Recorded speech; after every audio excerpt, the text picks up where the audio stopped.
Акчаны сиз тапкан жоксуз, акчаны сиз короткон жоксуз, антип меники деп ойлобоңуз.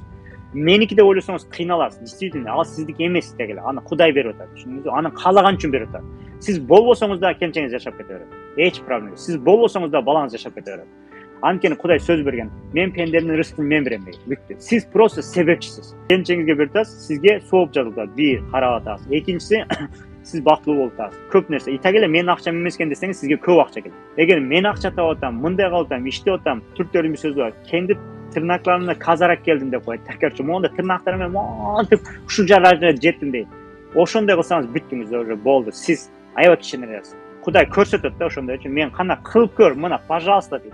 Мен байларды карадым, алар Кудайга аябай таштайт. Алар билет экен, акча мага спокойно келет. Анткени так эле Кудай берет. Кудай өзүнүн жолу менен таап берет. Мен ошондой баштадым. Кудайга шүгүр, мен монтип тытынып иштебей калдым уже. Мурда күнү түнү иштеп, катуу иштеш керек, көп акча керек, ал ошибка экен.